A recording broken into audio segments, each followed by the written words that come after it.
이스라엘 백성들이 애굽을 떠나서 시내산에 도착을 하게 됩니다.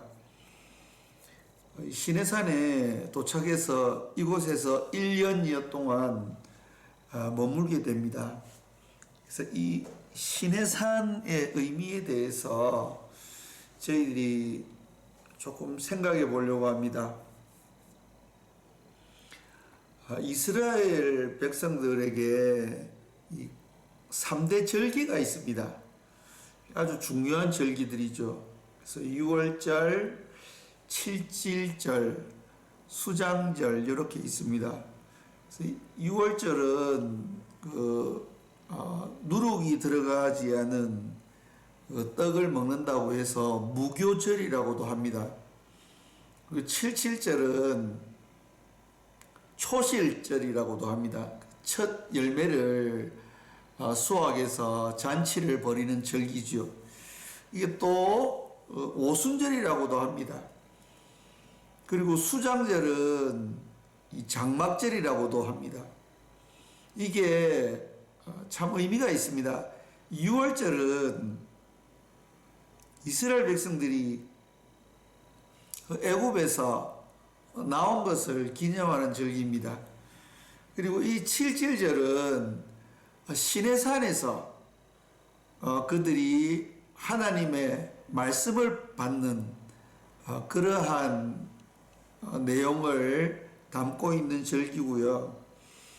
그리고 이스라엘 백성들이 광야를 살아가는데 하나님께서 그들의 필요를 채우는 그러한 의미를 가지는 절기가 칠칠절입니다. 그리고 이 수장절은 그들이 이 장막에 거하면서 광야 생활에서 하나님께서 함께 하심으로 그들을 인도하여서 가나안 땅에 들어가게 하신 그 하나님을 기념하면서 이 지키는 절기가 수장절입니다. 그래서 장막에 거하면서 편안하게 장막에서 살 수 있도록 하신 그 하나님을 기념하는 절기가 수장절입니다. 이게 그리스도인의 삶에도 그대로 적용됩니다. 하나님께서 우리를 마귀의 손에서 구원해 내셨습니다. 그리고 성령으로 우리와 함께 계시고 우리의 삶을 인도하시고요. 그리고 우리가 하늘나라에 들어가서 하나님의 집에서 하나님과 함께 잔치를 벌이면서 그렇게 영원히 살아가게 될 것입니다. 그래서 이 세 가지를 저희들이 묵상하다 보면은 이 그리스도의 삶의 그 패턴을 저희들이 알 수 있는데요. 이 시내산은 칠칠절과 관계가 있습니다. 이 칠칠절은 오순절이라고도 합니다. 그래서 7 곱하기 7 하면은 49가 되지 않습니까? 그리고 그 다음날 50일째부터 지키는 절기가 이 칠칠절입니다. 그래서 예수님께서 십자가에 돌아가시고 부활하신 후에 40일 동안 제자들과 함께 계시다가 부활 승천하신 후에 제자들이 마가다락방에 모여서 기도할 때에 이 칠칠절에 성령이 임하게 됩니다. 그래서 오순절에 성령이 임하게 되는 것이죠. 그러면은 이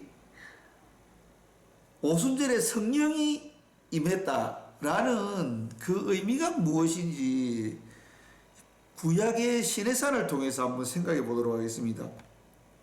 이스라엘 백성들이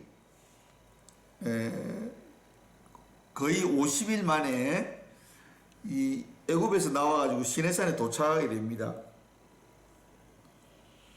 그때에 하나님께서 모세를 부르시죠.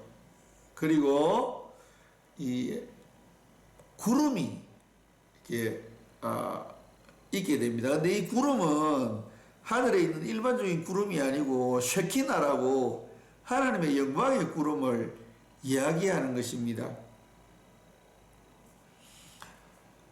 그래서 하나님께서 이스라엘 백성들을 애굽에서 부르셔서 시내산으로 인도한 것은 무엇 때문에 시내산으로 인도했냐면은 너와 말하는 것을 백성으로 듣게 하며 또한 너를 영영히 믿게 하려 함이라.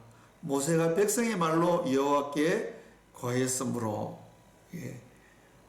하나님의 말씀을 듣도록 하기 위해서 이스라엘 백성들을 시내산으로 부르셨다는 것입니다. 출애굽기 19장 10절 말씀해 보시면 여호와께서 모세에게 이르시되 너는 백성에게로 가서 오늘과 내일 그들을 성결케 하며 그들로 옷을 빨고.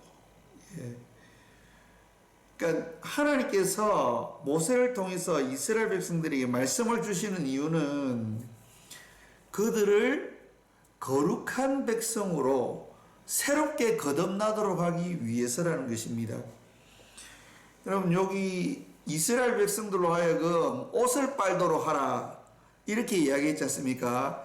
이것은 빨래를 하라는 이야기가 아닙니다. 옷을 세탁하라는 이야기가 아니고요. 이 옷을 빤다는 의미는 이 거룩하게 하라는 그런 뜻입니다. 행실을 올바르게 하라라는 그런 뜻이죠. 요한계시록 19장 8절 말씀에 기록된 말씀입니다. 그에게 허락하사 빛나고 깨끗한 세마포를 입게 하셨으니 이 세마포는 성도들의 옳은 행실이로다. 그래서 이 성령의 충만함은 이 거룩함과 관계가 되는 것입니다. 우리가 사도행전 1장 8절 말씀을 너무 가까이 하다 보니까 저희들이 성령 하면은 바로 능력과 이렇게 연결이 됩니다. 병을 고치고 귀신을 쫓아내고 기적이 일어나는 그런 것들과 바로 연결을 시키는데요. 여러분, 그 사도행전에 나오는 권능을 받는다는 그 권능은 어떠한 권능입니까, 여러분? 그것은 바로 우리가 거룩한 삶을 살도록 하는 그러한 능력입니다. 그러한 권능입니다. 예수님께서 십자가에 돌아가시기 전에 그 제자들에게 성령님에 대해서 이야기를 해 주십니다.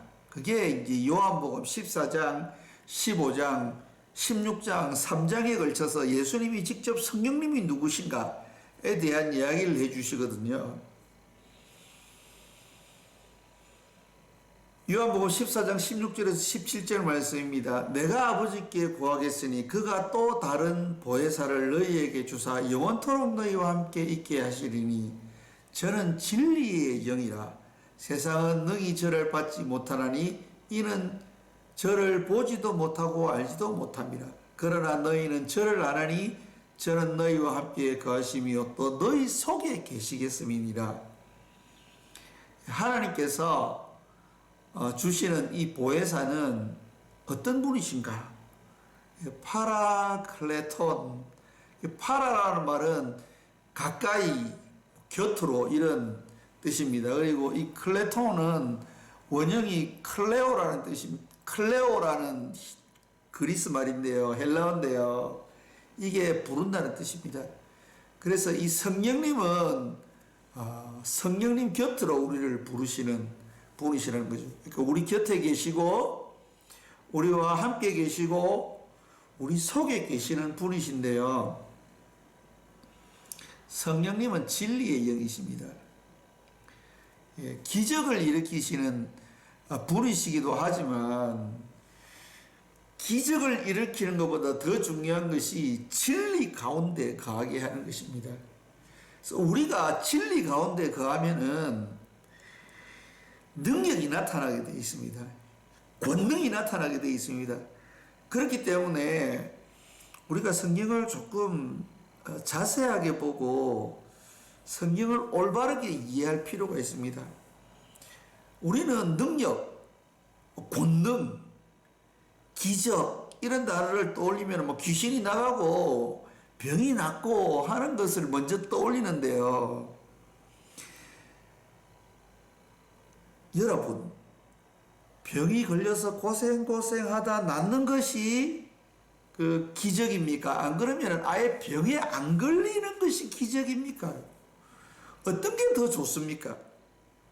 막 귀신이 들어와가지고 귀신한테 막 시달리다가 하나님의 능력으로 귀신이 떠나가는 것이 좋습니까? 안 그러면 아예 귀신의 그 영향력 아래 거하지 아니하고 귀신으로부터 영향을 받지 않고 그런 행복하고 즐거운 삶을 사는 것이 능력입니까? 권능입니까? 어느 것이 더 큰 권능입니까? 저는 병 안 걸리는 권능으로 하도록 하겠습니다. 저는 귀신 안 들리고 아예 귀신의 영향권에 들지 않는 그러한 능력 가운데 거하기를 원합니다. 그래서 이 하나님은 보혜사를 주셔서 우리와 함께 하시는데요. 그 보혜사 성령님은 우리를 진리 가운데로 인도하시는 영이라는 겁니다. 그럼 그 진리가 무엇입니까?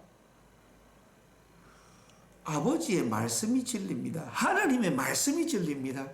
그래서 출애굽기 19장부터 레위기 전체 그리고 민수기 9장까지 하나님께서 이스라엘 백성들에게 말씀을 주십니다. 그래서 그 말씀을 이스라엘 백성들이 올바르게 깨달아야 되는데 이 이스라엘 백성들이 말씀을 귀 기울여 듣지 않고 그냥 건성건성 들음으로 말미암아 민수기에 보면은 이스라엘 백성들이 실패하게 되는 겁니다. 그래서 이스라엘 백성들이 40년 동안 광야에서 방황하게 되는 거죠. 그런데 참 이 40년간의 광야 방황의 이 40년은 어떻게 계산되는 거냐면은 애굽에서 나오는 것으로부터 40년입니다. 실질적으로 이스라엘 백성들이 광야에서 방황한 것은 38년입니다. 그러니까 하나님이 사실은 봐준 거죠, 2년을요. 왜냐하면은 그 가데스 바네아에서 하나님의 말씀을 어기고 가나안 땅으로 안 들어간 때부터 40년을 계산했으면은 사실은 이스라엘 백성들은 광야에서 42년 동안 있어야 되는 겁니다.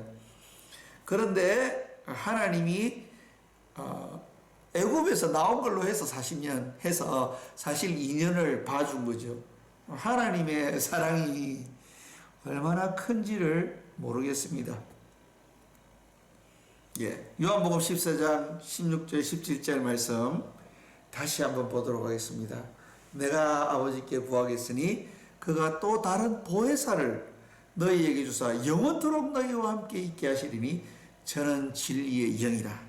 그래서 진리의 영이신 성령님께서 우리의 삶 가운데 계셔서 우리를 진리 가운데로 인도하심으로 말미암아 우리의 삶 가운데에 권능이 있게 하시고 그 권능을 통해서 날마다 하나님의 기적을 보게 하실 때에 우리가 말씀인 그 하나님의 진리를 통해서 우리가 하나님의 능력을 볼 수 있는 그러한 영안이 우리에게 있기를 간절히 소원합니다.